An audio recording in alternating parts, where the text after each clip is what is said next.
So I'd love to see more of this happening. So I'd like to delve in a little bit more with the living with your grandparents and what you learnt from them. Yeah, yeah, okay, beautiful. Well, I mean, I guess how I got to living with them was, I guess it was a dire sort of situation, and I had, I needed to find, I guess a good safe place, and they were there for me. They were there for me in droves in every way, and I think probably the biggest lesson that I learned that was not a spoken lesson was just a lesson of unconditional love. I think I had experienced conditional love for a large period of my young life and wasn't aware of that. And I think we normalize certain situations and we go, this is normal, this is okay, this is just how it is. And then when you experience something else, you go, okay, wow, this is not okay, this is not normal. And just being around them and them just opening both arms with me and with unconditional love was amazing. I mean, some of the things that as I was going through my life, trying to relate to all those things would be, one thing my grandfather would always say would be decide your destiny. And it would just be such a, these things they'd come to me, but later on in my life, they came to me again. But I really experienced those things, those words that they said and those things they said. I think, another great piece was just having someone there to listen, and I think people who are listening, if you are listening to someone out there, knowing and even ask, hey, would you like me to listen to this, to what you're saying and just hear you? Or would you like me to problem solve? And I guess the difference in between that, and my grandparents would really listen. And I would go into their bedroom. They had a little bedroom because my grandfather was an architect, and they had their bedroom. They kind of looked over the street and everything. And I'd go in there in the morning after my grandfather would bring, breakfast in bed to my grandmother. And I just chat to them. And I just found that it was definitely one of the happiest moments and experiences of my life was just chatting to them. It was just something so beautiful. And I think it was just this kind of invisible loving energy that was just being passed around as we were talking.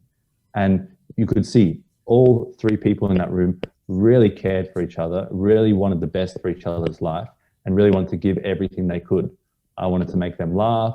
My grandfather wanted to make me laugh and impart some knowledge. And my grandmother, she was a counselor for 60 years. She wanted to just be there for me and listen to any problems and, help me with solutions. So I think having them as foundations, was amazing. Later on in my life, I had a pretty serious health scare and dealing with all of that. And they were the two people that I, drove me to the operation and were there, and the only two people I just wanted around. So I think, the greatest thing is just having those people that you can rely on is very, very special. Brilliant. So there would have been a lot you've, in those conversations you've got from your grandparents. Oh yeah. A lot of wisdom, a lot of their background.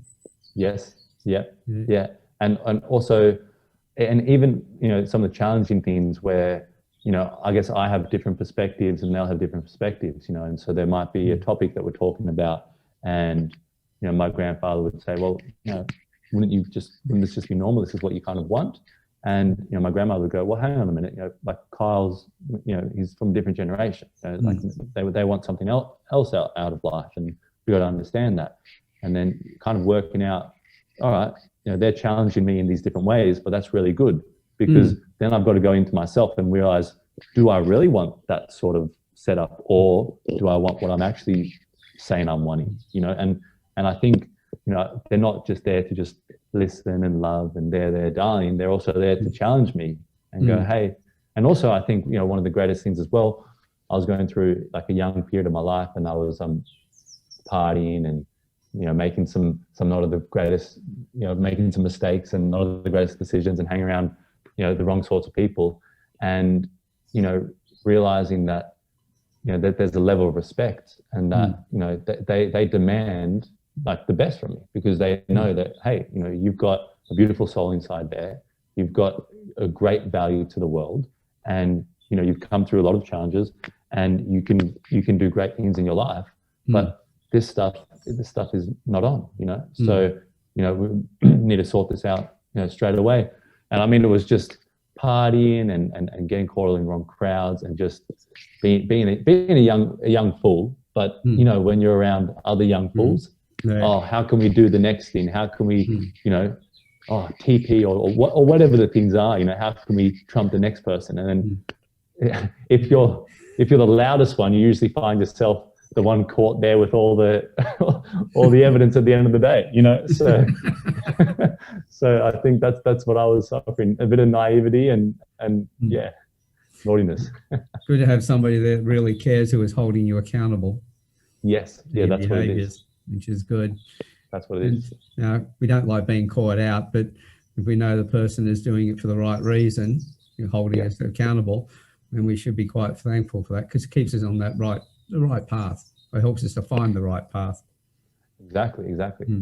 I mean, I think, you know, the lessons we learn, you know, I could tell someone could tell me something, but a lot of lessons I have to go and experience it myself.